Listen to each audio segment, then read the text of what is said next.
علیہ السلام جب ہجرت کر کے چلے گئے تو ابراہیم علیہ السلام کے بھانجے تھے حضرت لوط علیہ السلام. حضرت لوط علیہ السلام بھی آپ پر ایمان لائے اور اللہ تعالیٰ نے لوط علیہ السلام کو بھی نبوت عطا فرمائی. لوط علیہ السلام کو ایک ایسی قوم کی طرف بھیجا جس قوم میں لڑکوں سے بدفعلی کا رواج تھا. جب لوط علیہ السلام اس قوم کی طرف گئے تو لوط علیہ السلام کی دعوت کو اللہ تعالیٰ نے مختلف مقامات پر ان کے مختلف الفاظ کے ساتھ نقل کیا ہے.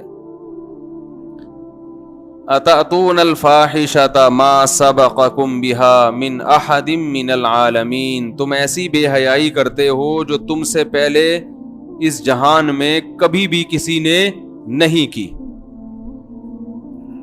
اتأتون الذکران من العالمین، تم مردوں سے اپنی خواہش پوری کرتے ہو.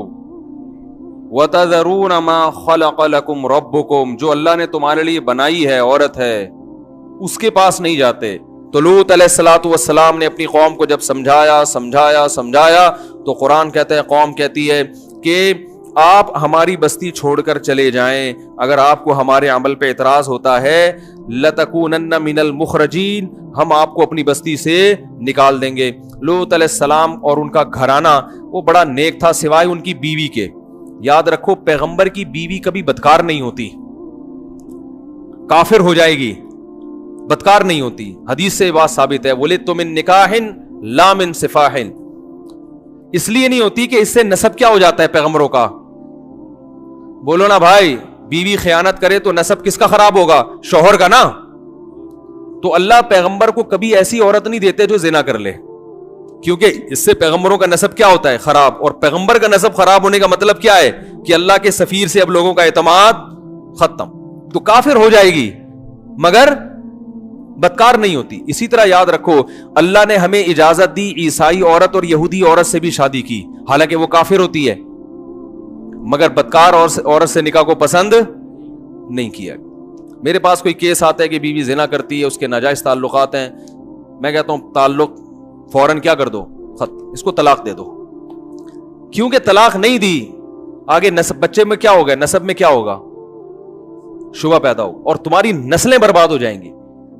مرد کے زانی ہونے سے بھی بہت برائی آتی ہے، بہت گندا عمل ہے، خاندان تباہ ہوتا ہے، عورت اور بچوں پہ برے اثرات پڑتے ہیں، لیکن نسب خراب نہیں ہوتا اس سے. عورت کے بدکار ہونے سے کیا ہوگا؟ نسب میں کیا پیدا ہو جائے گا؟ شک پیدا ہو جائے گا. اس لیے شریعت نے مرد اگر زنا کرے 4 گواہ ہوں گے تو اس کو سزا دی جائے گی، عورت زنا کرے 4 گواہ ہوں گے تو سزا دی جائے گی. لیکن اگر شوہر زنا کرے 4 گواہ نہیں ہے تو بیوی سزا نہیں دلوا سکتی، مگر بیوی گناہ کرے زنا کرے 4 گواہ نہیں بھی ہیں تو شوہر لعان کے ذریعے سزا دلوا سکتا ہے. سمجھ میں نہیں آ رہی بات؟ اس لیے کہ شوہر نے اگر زنا کیا تو بیوی کا نسب تھوڑی خراب ہو رہا ہے، اس سے اولاد پہ شبہ نہیں آ رہا، لیکن بیوی اگر زنا کر رہی ہے تو شوہر کا نقصان کیا ہو رہا ہے؟ بچوں میں نسب میں گڑبڑ پیدا ہو رہی ہے نا، شبہ پیدا ہو رہا ہے.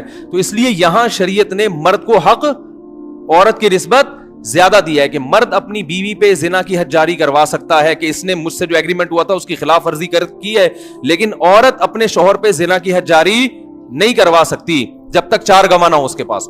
بات آ رہی ہے سمجھ میں؟ تو اس لیے عورت کے لیے یہ عمل اس لیے زیادہ برا ہے کہ اس سے نسب میں کیا پیدا ہوتا ہے؟ خلب. تو پیغمبروں کی بیویاں کافر تو گزری ہیں مگر زانی نہیں گزری. تو لوط علیہ السلام کی بیوی میں برائی یہ تھی کہ وہ زنا تو نہیں کرتی تھی مگر وہ لوگوں کو پتہ بتایا کرتی تھی لڑکوں کا کہ فلاں علاقے میں خوبصورت لڑکا ہے. کوئی بھی اس کو ہوتا ہے نا کہ یہ والا کام کہ تم ادھر پہنچ جاؤ، ایسا کرو. زنا تو اس قوم میں ویسے ہی نہیں تھا، عورت کی رغبت ہی نہیں تھی. تو لوط علیہ السلام کے جتنے اہل و عیال تھے سب حضرت لوط علیہ السلام کو مانتے تھے. اللہ نے اس خاندان کو اس برائی سے بچایا، لیکن لوط علیہ السلام کی بیوی آپ کی بیوی ہو کر لوگوں کو لڑکوں کا پتہ بتایا کرتی تھی. اللہ نے لوط علیہ السلام کو بتا دیا کہ جب عذاب آئے گا تو آپ کے پورے خاندان کو بچاؤں گا مگر آپ کی بیوی کو نہیں یہ ہلاک ہوگی اسی عذاب. تو قرآن کے اب الفاظ دیکھیں، لوط علیہ السلام کہہ رہے ہیں کہ ہمیں رغبت ہی نہیں ہے عورت میں. تو قرآن کے الفاظ دیکھیں کہ اللہ تعالیٰ نے خوبصورت لڑکے بھیجے یعنی فرشتے بھیجے خوبصورت لڑکوں کی شکل میں. وہ فرشتے پہلے ابراہیم علیہ السلام کے پاس آئے. حضرت ابراہیم نے ان کو پہچاننے سے انکار کر دیا, وہ تو جانتے نہیں تھے, وہ کیونکہ انسانی شکل میں آئے تھے. ابھی وہ آ کے بیٹھے ہی ہیں, قرآن کہہ رہے فما لبث ان جاء بعجل حنیذ, کہ اچانک بھنا ہوا بچڑا لا کے ان کے سامنے رکھ دیا. حالانکہ جب کوئی مہمان گھر میں آتا ہے پہلے آپ پوچھتے ہیں بھائی کیسے آنا ہوا, کہاں سے آنا ہوا, اور خیریت, کھانا کھائیں گے, یہ پوچھتے ہیں نا. لیکن قرآن میں جہاں بھی یہ واقعہ بیان ہوا کہ وہ آئے ہیں انسانی شکل میں, ابھی بیٹھے ہی ہیں کہ بھنا ہوا بچڑا سامنے. یہ ابراہیم علیہ السلام کی سخاوت کو ہائی لائٹ کیا جا رہا ہے. سمجھ میں آ رہی ہے بات, کہ بھائی ان کو یہ اندازہ ہو گیا ہے تو یہ اس علاقے کے نہیں, کیونکہ میں ان کو پہچانتا نہیں ہوں تو بھوک لگی رہی ہوگی, تو پوچھنے کی ضرورت نہیں ہے. ایسا نہ ہو تکلف میں منع کر دیں, بنا ہوا بچڑا فوراً سام. اور بچڑا, ہم بکرے کو روتے ہیں, اور وہاں کیا ہوا, حالانکہ غریب سے ابراہیم علیہ السلام, بچڑا لا کے رکھ دیا, لے وہی کھایا. ہمارے یہاں کیا ہوتا ہے, ایک صاحب کہنے لگے میں گیا اپنے رشتہ داروں کے گھر, انہوں نے کہا آپ نے کھانا کھا لیا ہے, میں نے کہا ہاں. میں نے کہا نہیں, کہنے کھایا ہوتا تو چائے پلاتا آپ. کہنے کھانے سے بھی گئے اور چائے سے بھی, کھانے سے بھی گئے اور چائے سے بھی گئے. اچھا خیر, تو فما لبثا, ابھی ٹھہرے ہی نہیں ہے کہ بنا ہوا بچڑا سامنے لا کے رکھ دیا. فلما رأى أيديهم لا تصل إليهم, جب دیکھا کہ ان کے ہاتھ اس کی طرف بڑھتے ہی نہیں ہیں.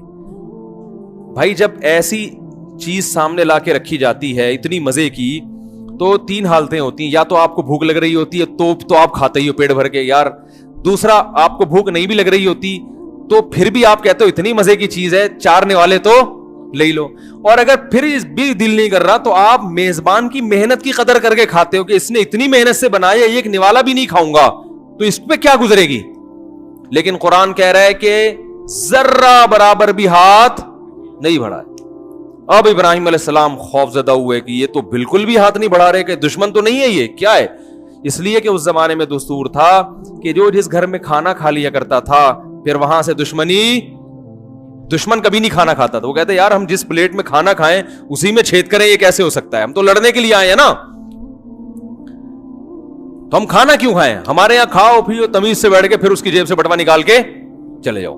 ایسا ہی ہوتا ہے. بعض دفعہ مہمان گھر میں آتا ہے, اس کھائے گا پیے گا رات گزارے گا اور درازوں میں گھس کے چیزیں نکال کے نکل لے گا یہاں سے, ایسا بھی ہوتا ہے. تو اب ابراہیم علیہ السلام خوفزدہ ہو گئے کہ یہ کوئی نقصان پہنچانے آئے ہیں, اجنبی ہیں, اس علاقے کے بھی نہیں ہیں, پتہ نہیں کیا مجھے نقصان نہ پہنچا دیں. تو اوجس منہم خیفہ قالوا لا تخف, کہنے لگے گھبرائیے مت, انا رسول ربک, ہم اللہ کے بھیجے ہوئے فرشتے ہیں, انسان نہیں ہے, ہمارے لیے بچڑا اور پتھر برابر ہے, یہ کچھ بھی نہیں ہے, اس کا ہم رغبت ہی نہیں ہے ہمیں ان چیزوں کی طرف. بھائی کیوں آئے ہو پھر, کہنے لگے ہم فرشتے ہیں انسانی شکل میں آئے ہیں آپ کو خوشخبری دینے کے لیے. اور پہلے اپنا اصل مقصد بتایا کہ ہم آئے ہیں لوط علیہ السلام کی قوم کو تباہ کرنے کے لیے. ابھی ہم یہاں سے کہاں جائیں گے, قوم لوط کے پاس, اور اس قوم کو ہم تباہ کر دیں گے. اللہ فرماتے ہیں ابراہیم علیہ السلام جھگڑنے لگے. الفاظ دیکھیں قرآن کے, یجادلنا, ہم سے جھگڑنے لگے. کس سے, اللہ سے. اصل میں جھگڑتے نہیں, یعنی وہ بار بار یہ کہنے لگے کہ کسی طرح وہ قوم بچ جائے. تو اتنا اللہ کے پیچھے پڑے کہ اللہ نے اس عمل کو جھگڑنے سے تعبیر کی ہے. جیسے کوئی بھکاری ہمارے پیچھے پڑ جائے نا بار بار اللہ کے, ہم کہتے ہیں یار تو پھڈے پر آ گیا ہے, حالانکہ بھکاری تو نہیں لڑتا. تو ابراہیم علیہ السلام کے دل میں ایسا جذبہ پیدا ہوا کہ کسی طرح یہ قوم تباہی سے بچ جائے. تو پھر کہنے لگے اس میں تو قوم لوط بھی ہیں اور اس میں تو ان کے اہل و عیال بھی ہیں. اللہ نے فرمایا نحن اعلم بمن فی, ہمیں پتہ ہے کون کون ہے, کس کو بچانا ہے, آپ اس کی فکر نہ کریں. ان ابراہیم لأواہ حلیم, اللہ فرماتے ہیں ابراہیم بڑے نرم دل اور بہت زیادہ برداشت کرنے والے تھے. وہ چاہ رہے تھے کہ قوم تباہ نہ ہو. پھر بشارت دی گئی ان کو کہ ہم آپ کو بھی ایک خوشخبری دینے کے لیے آئے ہیں, اور وہ خوشخبری کیا ہے کہ اللہ آپ کو اولاد دے گا. وہ اولاد کون ہوگی, اسحاق, پیغمبر ہوں گے, اور اسحاق کے پھر اولاد ہوگی یعقوب. یہ دونوں, آپ کا بیٹا بھی پیغمبر اور آپ کا پوتا بھی پیغمبر. اب جب ابراہیم علیہ السلام کو یہ خوشخبری سنائی تو آپ کی جو زوجہ تھیں حضرت سارہ, وہ بوڑھی ہو چکی تھی, جو آپ کی پہلی بیوی تھی, وہ دروازے کے کنارے پہ کھڑی ہوئی تو فسکت وجہہا، انہوں نے اپنا ماتھا ایسے کر کے، جیسے بوڑھی عورتیں نہیں ہائے ناس، اور کہنے گے یا ویلتا، ہائے بدبختی، ہائے تیرا ناس ہو، ایسے کہتے ہیں نا، ارے ناس ہو تیرا، کیسی باتیں کر رہے ہیں، الیدو، میں بچہ جنوں گی، وانا عجوز، میں بالکل بڈھی ہو گئی، وہذا بالی شیخا، اور یہ والا میرا میاں، اشارہ کر کے کہہ رہی، اور یہ میرا میاں جو بوڑھا ہو چکا ہے، یعنی کیسی باتیں کر رہے ہو. تو فوراً فرشتوں نے کہا اتعجبین من امر اللہ، تمہیں اللہ کے فیصلوں پر اعتراض ہو رہا ہے، تعجب ہو رہا ہے. رحمت اللہ وبرکاتہ علیکم اہل البیت، کہ اے گھر والو تم پر اللہ کی رحمتیں اور بہت ساری برکتیں، تم عام لوگوں کی طرح نہیں ہو، تم نے توحید کے لیے قربانیاں دی، تم نے ہجرت کی ہے بھائی، اور یہ میرے خلیل ہیں، تو تمہارے اعمال ایسے ہیں کہ تمہارے سامنے ایسا ہو جانا یہ کوئی اچھمبے کی بات نہیں ہے. تو پھر وہ قوم آئی ابراہیم علیہ السلام کو خوشخبری دے کے، پھر ابراہیم علیہ السلام نے اس خوشخبری کے بعد اللہ تعالیٰ سے کہا کہ وہ قوم کو کیوں ہلاک کر رہے ہیں. اللہ نے فرمایا اعرض عن ھذا، اے ابراہیم اس بات کو چھوڑ دے، انہ قد جاء امر ربک، تیرے رب کا فیصلہ ہو چکا ہے، اللہ اس قوم کو تباہ کرے گا لازم. تو پھر وہ فرشتے سفر کر کے گئے ہیں حضرت لوط علیہ السلام کے یہاں. وہ تو ایک دم سے پہنچ گئے ہوں گے، جب آسمان سے نیچے اتنی آرام سے آ گئے تو لوط علیہ السلام کے یہاں چلے گئے. وہ لوط علیہ السلام نے دروازہ کھولا، مہمان آئے ہیں، ان کو بٹھایا، اور جیسے ہی لوط علیہ السلام کی نظر ان نوجوانوں پہ پڑی، بڑے خوبصورت لڑکے تھے، نوجوان تھے، تو لوط علیہ السلام کہنے لگے آج کا دن بہت سخت گزرے گا مجھ پہ. جیسے ہی ان کو دیکھا نا، لوگ تو مہمان سے خوش ہوتے ہیں نا، پیغمبر تو، لیکن پیغمبر ان کو دیکھ کے خوش نہیں ہو کہ میری قوم کو پتہ نہ چل جائے تو یہ میرے مہمان ہیں، میری قوم مجھے رسوا کر دے گی ان کے سامنے، ان سے بدکاری کرے گی. تو بہت پریشان ہو کے کہنے لگے یہ بڑا سخت دن ہے جو آج مجھ پر آیا ہے. قرآن کہہ رہا ہے وجاء اہل المدینۃ یستبشرون، جو شہر کے لوگ تھے وہ خوشیاں مناتے ہوئے آ گئے، اور لوط علیہ السلام کے گھر کا انہوں نے کیا کر لیا، گھیراؤ. اب لوط علیہ السلام پیغمبر جو ہے نا، جو بھی غیرت مند آدمی ہوتا ہے وہ مہمان کے بارے میں بڑی غیرت رکھتا ہے کہ کوئی مہمان گھر میں بیٹھا ہو اس کی عزت کو اپنی عزت سمجھتا ہے. لوگ کہتے ہیں نا بھائی جو بھی کرنا ہو باہر جا کے لڑو، یہ جب تک میرے گھر میں ہے تو میرا مہمان ہے یہ. اب لوط علیہ السلام پریشان، جو شہر والے لوگ آئے اور آ کے کہنے لگے کہ اولم ننہک عن العالمین، لوط علیہ السلام نے کہا ان ہؤلاء ضیفی، یہ میرے مہمان ہیں، فلا تفضحون، مجھے ان کے سامنے رسوا مت کرو. ان کی رسوائی کس کی رسوائی ہے؟ میری رسوائی. اور ہؤلاء بناتی ان کنتم فاعلین، یہ میری بیٹیاں ہیں، ان سے نکاح کرو. علماء نے لکھا ہے کہ سگی بیٹیاں بھی ہو سکتی ہیں، اور زیادہ غالب یہ ہے کہ انبیاء چونکہ روحانی باپ ہوتے ہیں نا، تو اس حوالے سے اپنی قوم کی بیٹیوں کو انہوں نے کیا کہا، اپنی بیٹیاں کا، ان سے نکاح کرو تم. تو وہ جواب میں کیا کہنے لگے، اولم ننہک عن العالمین ما لنا فی بناتک من حق، آپ کو پتا ہے کہ ہمیں عورت سے نکاح میں رغبت نہیں ہے، کیوں مشورے دے رہے ہو شادی کرو، کیوں آپ مشورے دے رہے ہو ہم کو. اور دوسرا یہ کہ اولم ننہک عن العالمین، آپ کو پہلے خیال کرنا چاہیے تھا. آپ کو جب ہماری عادت کا پتہ ہے تو یہ بات آپ کو پہلے سوچ لینی چاہیے تھی کہ آپ ایسے لوگوں کو گھر میں داخل، آپ نے ایسے لوگوں کو گھر میں، اتنے خوبصورت نوجوان لڑکے، آپ نے ان کو گھر میں داخل ہونے کیوں دیا. اب دیکھو الٹا طنز کس پہ کر رہے ہیں. اور ادھر قدرت کا فیصلہ کیا ہے کہ ان کو گناہ میں مست ہونے دو.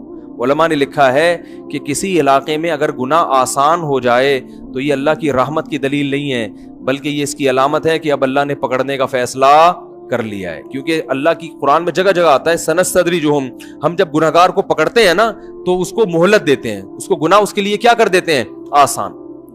پہلے مشکل ہوتا ہے گناہ تاکہ یہ توبہ کر لے، مشکل ہو اس کو گناہ میں، پھر اللہ اس کے لیے کیا کر دیتے ہیں. کوئی زنا کرتا تھا اور جناب اس کو یہاں زنا مشکل ہو رہا تھا، اس کا جناب یورپ کے کسی ملک کا ویزا لگ گیا، اب وہاں کوئی پوچھنے والا نہیں، وہ سمجھتا ہے اب عیاشی کروں گا. او بھائی اب تیرے گرد جو ہے نا گھیرا کیا ہو رہا ہے، تنگ ہو رہا ہے. تو اتنے خوبصورت نوجوان تو انہوں نے کبھی دیکھے نہیں تھے، تو وہ اتنے خوبصورت نوجوانوں کو دیکھ کر مدہوش ہو گئے، اور وہ سمجھ رہے ہیں کہ گناہ کا راستہ آسان ہو رہا ہے. حالانکہ یہ آسانی اللہ اس لیے کر رہا تھا کہ اللہ کی حجت ان پر، بولو بھائی، تمام ہو جائے اور اللہ ان کو پکڑے اس عذاب میں.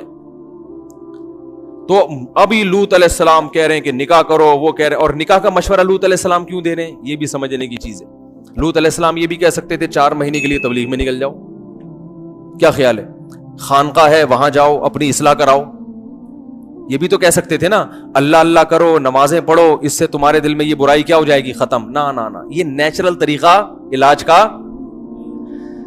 ارے بھائی ایک آدمی غربت کی وجہ سے چوری کر رہا ہے تو اصل کیا ہے کہ حلال طریقے سے اس کا پیٹ بھرنے کا انتظام کر دو تو چوری چھوڑ دے گا نا. بھائی ایک آدمی کو بھوک لگتی ہے, پیسے نہیں ہے روٹی خریدنے کے, وہ جا کے کبھی اس کی روٹی چرا رہا ہے کبھی اس کی روٹی چرا رہا ہے, آپ اس کو تبلیغ میں بھیج رہے ہیں. تو بھائی اصل یہ ہے کہ اس کو کوئی جاب دلوا دو تاکہ یہ حلال طریقے سے پیٹ بھرے گا. تو 2 پراٹھے جب اپنے پیسوں سے خرید کے کھائے گا تو چوری کا پراٹھا کوئی فری میں بھی دے گا تو پھر تو ہدیے میں بھی کوئی پراٹھا دے گا. تو جب آپ کا پیٹ حلال سے بھر جاتا ہے پھر اگر کوئی آپ کو بلاتا ہے کہ کھا لیں, آپ کہیں بھائی پیٹ بھرا ہوا ہے اور کتنا کھاؤں, یہی ہوتا ہے نا. تو لوط علیہ السلام کی یہ خواہش اللہ نے ہر شخص میں رکھی ہے, اگر اس خواہش کو حلال طریقے سے استعمال کرو گے تو حرام کے لیے بچے گی نہیں ہے. اتنی تھوڑی خواہش ہوتی ہے انسان میں, بچے گی نہیں پھر یہ حرام کے لیے. اس لیے لوط علیہ السلام ان کو محاسبوں اور مراقبوں کا نہیں کہہ رہے, ان کو کیا کہہ رہے ہیں, نکاح کرو تاکہ یہ جب ادھر سے جائز طریقے سے پوری ہوگی تو ادھر سے تمہاری توجہ ہٹے گی. آج مصیبت ہمارے ساتھ یہ ہے کہ نوجوان طبقے گناہوں میں پڑھ رہے ہیں, انٹرنیٹ پر فحش فلمیں دیکھ رہے ہیں, بیہودہ فلمیں دیکھ رہے ہیں, لڑکوں سے بدکاری کی بیماری پھیل رہی ہے, زنا پھیل رہا ہے, لیکن اس کے وہ طریقے بتائے جاتے ہیں جو مؤثر نہیں ہیں. تبلیغ میں بھیج دیں گے, اس تبلیغ میں جانا بہت ضروری ہے مگر اس کے لیے زیادہ ضروری نکاح ہے, شادی پہلے پھر جائے تبلیغ میں. وہ اس حالت میں تبلیغ میں چلا گیا فائدہ یقیناً ہوگا لیکن عین ممکن ہے وہاں کسی کو خراب کر کے آ جائیے, ہوتا ہے ایسا بھی, وہاں بھی کسی کو خراب کر کے آ سکتا ہے. تو بھائی جو اللہ نے جائز, پہلے کس کو فوکس کرو. ایک صاحب کا فون آیا, فوج میں بڑے آفیسر ہیں, وہ جماعت میں گئے ہوئے تھے, تو وہاں مسجد میں ایک نوجوان جو اس کی 25 سال اس کی عمر تھی, وہ نوجوان آیا, کہہ رہے کہ وہ بتانے لگا کہ مجھے نا یہ بیماری ہے, میں فحش فلمیں دیکھتا ہوں اور نیٹ پر یہ کام اور الٹے کام, میں بڑا پریشان ہوں, میں کیا کروں. تو کہتے ہیں کہ وہ ان کو ایک صاحب نے کہا کہ آپ ہمارے ساتھ جماعت میں وقت لگائیں. تو کہہ رہے میں نے اس سے کہا کہ بھائی تم شادی کرو پہلے. اب اختلاف ہو گیا, میں کہہ رہا ہوں, وہ میرے بیانات سنتے تھے, کہہ رہے ہم کہہ رہے ہیں کہ نکاح کرو, وہ کہہ رہے ہیں کہ چلے کے لیے جاؤ. مجھے فون کیا, میں نے کہا اس سے کہو نکاح کرو, کچھ وقت بیوی کے پاس گزارو, پھر چلے کے لیے چلے جاؤ. تو وہ کہہ رہے ہیں کہ نہیں پہلے چلا پھر نکاح. میں نے کہا نہ, یہ کیا ہے, یہ غلط ہے, کیونکہ یہ اسی حال میں, اور شادی کے لیے وہ کر بھی سکتا تھا, اس کو کوئی ترغیب دینے والا نہیں تھا, وہ سمجھ رہا دنیا کا سب سے فضول کام کیا ہے, شادی ہے. تو اگر اس کو تاخیر کر دی تو ممکن ہے جو رشتہ اس کا ہونے والا ہے وہ ہاتھ سے نکل جائے. اور یہ بھی ممکن ہے اس 40 دن کے دوران جب ایک آدمی گناہ کرتے چند دن وقفہ ہوتا ہے نا, تو اور بھر کے آتا ہے, پھر وہ پھر کیا ہو جاتا ہے, پورا اندر سے ایٹم بم بن کے آتا ہے وہ, ٹھیک ہے نا. 40 دن تک اس نے گناہ نہیں کیا تو وہ ایسا اس کے دل میں چلے کے دوران گناہ کے خیالات آئیں گے کہ وہ کہے گا بس کسی طرح چلا ختم ہو, پھر دیکھو میں کیا کرتا ہوں. یہ بھی بعض دفعہ الٹا بھی ہو جاتا ہے, میں یہ نہیں کہنا ہمیشہ ایسے ہوتا ہے, بعض دفعہ تو توبہ کر کے آتا ہے, لیکن بعض دفعہ کیا ہوتا ہے اور الٹا اثر ہو جاتا ہے. تو بھائی جو حل اللہ اس کے رسول نے بتایا ہے وہ کیا ہے, سب سے پہلے کیا ہے, نکاح کرو, کچھ وقت بیوی کے ساتھ گزارو, پھر چلے پہ خود بھی جاؤ, بلکہ میں کہتا ہوں پھر بیگم کو بھی لے کے جاؤ, پھر بیگم کو بھی لے کے جاؤ. اللہ تعالیٰ نے اتنا اچھا پسند کیا ہے اس عمل کو کہ جو جب میاں بیوی کا نکاح ہو تو اللہ یہ چاہتے ہیں کہ اب ان کا ہر کام کیا ہونا چاہیے, مشترک. دیکھو تہجد میں تنہائی پسند ہے نا اللہ کو, لیکن بیوی والی کس بغیر تنہائی ہو یہ پسند نہیں ہے. حدیث میں آتا ہے اللہ اس شخص کو دیکھ کے ہنستے ہیں جو رات کو آخری حصے میں خود بھی اٹھتا ہے اور اپنی بیوی کو اٹھاتا ہے, وہ نہ اٹھے تو غالباً پانی کی چھینٹیں مارنے کا ہے نا, پانی کی چھینٹیں مار کے اس کو اٹھاتا ہے, اور وہ دونوں ساتھ مصلے پہ کھڑے ہو کر نماز پڑھتے ہیں. اور اس عورت کی کو بھی دیکھ کر اللہ ہنستے ہیں. یہ ہنسنا کنایا, بہت زیادہ خوش ہوتے ہیں کہ جو تہجد کے لیے اٹھتی ہے اس کا میاں پڑا ہوا ہے تو وہ اس کو بھی اٹھاتی ہے, وہ نہیں اٹھے تو پانی کی چھینٹیں مار کے اٹھاتی ہے, اور وہ دونوں مصلے پہ کھڑے ہو کر نماز پڑھ. حالانکہ تہجد میں تو تنہائی مطلوب ہے نا, اکیلے ہوں, لیکن یہاں جہاں سب سے زیادہ تنہائی چاہیے وہاں بھی اللہ کہہ رہے ہیں بیگم کیا ہونی چاہیے, ساتھ. نہیں یاری بات میرا خیال ہے کیوں. اور قرآن کے الفاظ دیکھو, آج جو ہم نے سورت پڑھی ہے تراویح میں, یوم یفر المرء من اخیہ, یہ ٹیکنیکل باتیں آپ کو سننے کو مل رہی ہیں, ان کی قدر کرو. قرآن کہہ رہا ہے قیامت کا ایسا وحشت والا دن ہوگا کہ انسان اپنے بھائی سے دور بھاگے گا, بھائی کو اللہ نے کیا کہا؟ بھائی. وصاحب یوم یفر المرء من اخیہ وامہ، اپنی ماں سے بھی دور بھاگے گا. وہ کہے گا بھائی میں اپنے آپ کو بچاؤں، یہ اماں کہاں سے آ گئی ہے، اس مصیبت میں اماں کہیں میری نیکیاں نہ مانگ لے مجھ سے، یہ ڈر ہوگا. بس اپنے آپ کو بچاؤ. تو قرآن کے الفاظ کیا ہیں؟ یوم یفر المرء من اخیہ، انسان اپنے بھائی سے دور بھاگے گا، وامہ، اپنی ماں سے دور بھاگے گا، وابیہ، اپنے باپ سے دور بھاگے گا، وصاحبتہ، یہاں بیوی نہیں کہا بیوی سے، بلکہ اس سے جس کے ساتھ یہ رہا کرتا تھا. نہیں یاری بات سمجھ میں میرا خیال. حالانکہ رہتا تو بھائی کے ساتھ بھی ہے، رہتا تو باپ کے ساتھ بھی ہے، رہتا تو ماں کے ساتھ بھی، لیکن بیوی کے لیے صاحبہ کا لفظ، صاحبہ کہتے ہیں جو ہمیشہ آپ کے ساتھ رہتی. اس میں اللہ نے بتا دیا کہ عورت کا مقصد یہ ہوتا ہے کہ پھل تر کی طرح چپک گئی ہے اب یہ تمہارے ساتھ. جب شادی ہوتی ہے نا تو مقصد کیا ہے؟ اب یہ پھل ترو کی طرح، اب حج پہ بھی جا رہے ہو تو اس کو بھی لے کے، عمرے پہ جا رہے ہو تو اس کو لے کے، صحابہ میدان جہاد میں جا رہے ہیں تو بیوی کو لے کے جا رہے ہیں. تو یہ شریف آدمی کی علامت ہوتی ہے، کہیں تفریح پہ جا رہا ہے تو بیگم اس کے ساتھ پھلترو کی طرح چپکی ہوئی. اس کا فائدہ یہ ہوتا ہے کہ وہ پکنک پہ ادھر ادھر آنکھ مٹکوں کی کوشش، اس کو پتا ہوتا ہے فرشتے شاید میری ایسی نگرانی نہ کریں جیسی یہ کر رہی. تو برائیوں سے بھی بچتا ہے انسان. اور سفر میں جانے کے بعد انسان میں جو خواہش پیدا ہوتی ہے، شہوت پیدا ہوتی ہے، گھر سے دوری کی وجہ سے اس کے ناجائز طرف جانے کے امکانات بڑھ جاتے ہیں، کیونکہ بیگم تو ہے نہیں، اور خطرہ اس لیے بھی ہوتا ہے کہ کوئی پوچھنے والا بھی نہیں ہے. اپنے شہر میں، اپنے ملک میں تو آدمی برائی کرتے ہوئے ڈرتا ہے نا کہ پکڑا جاؤں گا، لوگ بولیں گے تو یہاں کیا کر رہا ہے بھائی، تو وہی ہے نا جو ادھر رہتا ہے، گولے گھنٹے کی دکان کے ساتھ رہتا ہے، تو پکڑ لیتے ہیں. کسی اور ملک میں کون، کس کو کیا پتا کون ہے. تو زنا کی طرف جانے کے امکانات کیا ہوتے ہیں. تو وہاں بیگم اگر ساتھ ہوگی تو نگرانی بھی ٹائٹ والی ہوگی. ویسے فرشتے زیادہ نگرانی کرتے ہیں، ایک میں مثال دے رہا تھا. نگرانی بھی کیا ہوگی، کیونکہ کلپ بنا دیتے ہیں لوگ کہ اس نے بیگم کو فرشتوں سے بھی زیادہ اعلیٰ کہہ دیا تو کفر دار اسلام سے خارج ہو گیا. تو نگرانی بھی ٹائٹ والی ہوگی اور برائی کے جذبات بھی پیدا نہیں ہوں گے. سمجھ رہے ہو کہ نہیں سمجھ رہے؟ تو اس لیے اس کو میں نے کہا بیٹا اس کی شادی کرا دو، اور اس کو بولے دلہن کو لے کے کہاں نکل لے، چلے پہ نکل لے. سمجھ رہے ہو کہ نہیں سمجھ رہے؟ تو لوط علیہ السلام کیا کہہ رہے ہیں؟ نکاح کرو نکاح. لیکن وہ قوم کہہ رہی ہے کہ ہمیں رغبت نہیں ہے. قرآن کہتا ہے لعمرک انہم لفی سکرتہم یعمہون، اے محمد صلی اللہ علیہ وسلم ہمیں آپ کی عمر کی قسم، وہ نشے میں مدہوش تھے، انہیں پیغمبر کی قسم پرسی اور ان کی بیچارگی پہ ذرا بھی ترس نہیں آ رہا تھا. اور ادھر لوط علیہ السلام کہہ رہے تھے لو ان بی قوتن، کاش میرے بازوؤں میں طاقت ہوتی، میرا کوئی مضبوط قبیلہ ہوتا تو میں آج تم سے انتقام لیتا. میں کمزور ہوں، کچھ نہیں کر پا رہا. میں قبیلہ بھی اللہ کی بڑی نعمت ہے بھائی، خاندان بڑا ہونا بھی اللہ کی نعمت. وہ تو ہجرت کر کے آئے تھے نا لوط علیہ السلام، اس لیے وہاں کوئی بڑا خاندان ہی نہیں تھا ان کا. تو جب اللہ نے لوط علیہ السلام کی یہ حالت دیکھی، دیکھو اللہ بھی کیسا آزماتے ہیں اپنے بندوں کو. اللہ پہلے ہی لوط علیہ السلام کو بتا دیتے، اتنا پریشان ہونے سے پہلے بتا دیتے کہ یہ کیا ہے، فرشتے ہیں، یہ لڑکے تھوڑی ہیں. لیکن اللہ نے نہیں بتایا، کیونکہ اللہ بھی اپنے بندوں کو آزماتے ہیں، تھوڑا سا ان کو تڑپنے دیتے ہیں، یہ تڑپنے دو تھوڑا سا ان کو. تو اب جب پریشان ہوئے تو پھر اللہ نے فرشتوں کو اجازت دی کہ اب اپنا راز فاش کر دو. فرشتوں نے کہا یا لوط انا رسول ربک، اے لوط ہم تیرے رب کے بھیجے ہوئے فرشتے ہیں، ہم نوجوان لڑکے نہیں ہیں. لن یصلوا الیک، یہ ہرگز تیری طرف نہیں پہنچ سکتے، یہ آ ہی نہیں سکتے یہاں.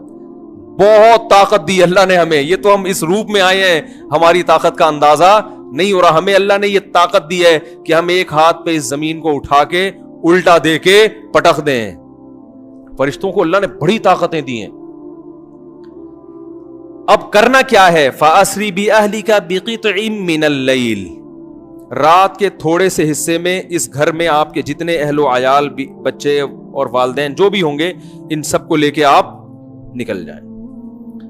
ہوگا کیا؟ گھیراؤ ہے، اللہ ان کی آنکھیں اندھی کر دے گا، ان کو آپ باہر نکلتے ہوئے نظر نہیں آئیں. اور یہ اسی طرح خوشیاں مناتے رہیں گے. یہ یستبشرون ہے نا، یہ خوش رہیں گے حالانکہ آپ گھر سے باہر جا چکے ہوں گے، صرف ہم گھر کے اندر ہوں گے. یہ اسی طرح خوشیاں منا رہے ہوں گے، ان کو آپ باہر جاتے ہوئے نظر نہیں آؤ گے. اور دوسری بات کیا ہے، لوط علیہ السلام اتنے پریشان تھے نا کہ فرشتوں نے کہا کہ جیسے ہی صبح صادق ہوگی تو یہ صبح صادق ان پر قیامت بن کے نازل ہوگی اور ان کے لیے عذاب کا پیغام لے کے آئے گی. لوط علیہ السلام اتنے تنگ ہو چکے تھے کہ وہ پریشان تھے کہ صبح صادق میں کہیں زیادہ وقت تو نہیں ہے, تو بہت ٹائم ہو جائے گا, اس دوران یہ کچھ کر نہ لیں. تو وہ فرشتوں نے کہا ان موعدہم الصبح الیس الصبح بقریب, ان سے جو وعدہ کیا ہے نا اللہ نے عذاب کا, وہ صبح کا وعدہ کیا ہے, کیا صبح قریب نہیں ہے؟ آپ جھانک کے دیکھیں صبح صادق کا وقت ابھی آنے ہی والا ہے. یہ تو پوری رات ان سے جو بحث مباحث اس میں رات کا بہت حصہ گزر چکا ہے, صبح صادق کا وقت بس آنا ہی چاہتا ہے. قرآن کہتا ہے ہاں, اور یہ کہا ولا یلتفت منکم احد, پیچھے مڑ کے نہیں دیکھنا ہے. آپ اپنی قوم کو بتا دیں جو ایمان لائیں کہ عذاب آئے گا, لیکن آپ اس بستی سے دور بھاگیں. عذاب آئے گا لیکن آپ نے پیچھے مڑ کے نہیں دیکھنا ہے کہ آ رہا ہے کہ نہیں آ رہا. اللہ کے عذاب کو اپنی آنکھوں سے نہیں دیکھنا. اور پھر بتا دیا کہ آپ کی بیوی بھی آپ کے ساتھ جائے گی, لیکن وہ پیچھے مڑ کے دیکھے گی, کیونکہ اس کو شبہ ہے نا کہ پتہ نہیں آ رہا ہے کہ نہیں آ رہا. جو ایمان والے ہیں وہ کہیں گے کہ جب پیغمبر نے بتا دیا کہ عذاب آ رہا ہے اور منع کر دیا پیچھے دیکھنے سے, تو بس مت دیکھو, یقین کر لو کہ عذاب آ رہا ہے. وہ تو پیغمبر کی بات پہ یقین کریں گے نا. لیکن جس کے دل میں شک ہوگا وہ کہیں گے ایک دفعہ تھوڑا سا گردن گھما کے دیکھ لو کہ ایسے ہی تو نہیں بھاگ رہے بلا وجہ, کچھ ہو بھی رہا ہے کہ نہیں ہو رہا. تو بیوی ہے وہ تو ساتھ تو رہے گی وہ شوہر کے, تو وہ اس نیت سے نکل آئی کہ بھائی جہاں شوہر جا رہے ہیں میں نے بھی وہیں رہنا ہے. لیکن وہ پھر اس نے کیا کیا, پیچھے مڑ کے دیکھا کہ عذاب آ رہا ہے کہ نہیں آ رہا. جیسے ہی پیچھے مڑی ہے ایک پتھر اس کے بھی سر پہ آ کے لگا اور وہ بھی وہی ہلاک ہو گئی. اللہ کہتے ہیں ایسی پتھروں کی بارش برسائی ہے مسومۃ عند ربک, وہ ایک ایک پتھر پہ لکھا ہوا تھا کہ یہ کس کے سر پہ جا کے لگے گا. اور پھر کیا کیا ہے, پتھروں کی بارش ہونے کے بعد فرشتوں نے اس زمین کو اٹھایا. قرآن کہہ رہا ہے فجعلنا عالیہا سافلہا. کیا عجیب الفاظ ہیں, قرآن کی بلاغت ہے. فرمایا ہم نے زمین کے اوپر کے حصے کو نیچے کر دیا, ایسا زلزلہ آیا کہ سب ہلاک ہو گئے. اور پھر اللہ نے قرآن میں جب یہ آیتیں نازل کی تو قرآن میں بتایا کہ وَإِنَّكُمْ لَتَمُرُّونَ عَلَيْهَا, کہ تم جب تجارتی سفر کے لیے شام اور دوسرے علاقوں کے لیے جاتے ہو تو لوط علیہ السلام کی بستی کے کھنڈرات آج بھی تمہارے قریب سے گزرتے ہیں. آج تک اس بستی کے کھنڈرات کے نشانات میں نے باقی رکھے ہوئے. پوری قوم کو اللہ نے ہلاک کر دی. اور لوط علیہ السلام اس قوم سے کہتے تھے انی لعملکم من القالین, تم جو یہ گندا عمل کر رہے ہو گواہ رہنا اس پر کہ میں اس عمل پہ خوش نہیں ہوں. اس سے پتہ چلتا ہے کہ جب آپ برائی دیکھیں تو برائی اگر آپ چھڑوا نہیں سکتے تو کم از کم برات کا اعلان کر دیں کہ بھائی یہ آپ کا ہیڈک ہے, ہم اس عمل کو پسند نہیں کرتے. میرے پاس ایک شخص کا فون آیا کہ یو کے لیے مجھے ویزا مل رہا ہے, لیکن ویزے میں شرط یہ ہے کہ اپنے آپ کو گے لکھوانا پڑتا ہے. میں ہوں نہیں لیکن جھوٹ موٹ لکھوا سکتا ہوں میں نے کہا میرے بھائی اول تو ہمیں جو معلومات ہیں وہ یہ کہ صرف لکھوانے سے کام نہیں چلتا. وہ باقاعدہ ٹیسٹ کرتے ہیں کہ خاندانی بے شرم یا بغیرت ہے یا نہیں ہے. وہ ٹیسٹ سے اندازہ لگاتے ہیں کہ جھوٹ تو نہیں بولا. اور میں نے کہا ایسی بات جھوٹ موٹ لکھوانا بھی غیرت کے, یہ تو اگر کوئی ہو بھی تو بھی یہ کہے کہ میں نہیں ہوں.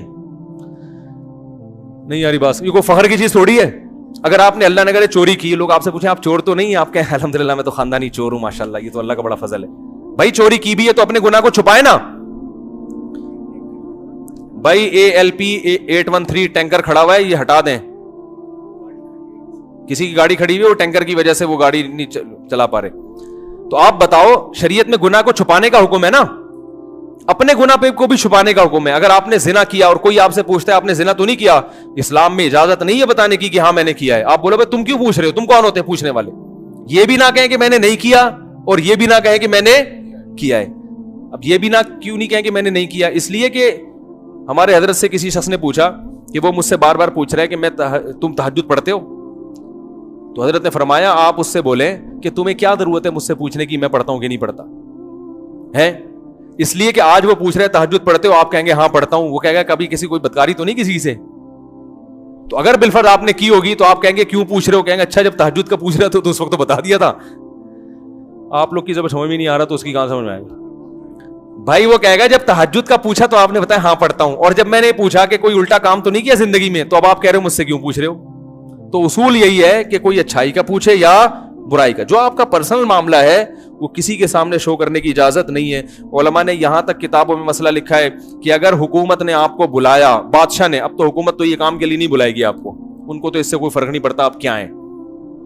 پہلے بادشاہ کیا کرتے تھے, وہ سمجھتے تھے کہ برائی ختم کرنا ہماری ذمہ داری ہے. تو وہ بعض دفعہ بندے کو بلا کے پوچھتے تھے تم نے زنا تو نہیں کیا؟ اگر وہ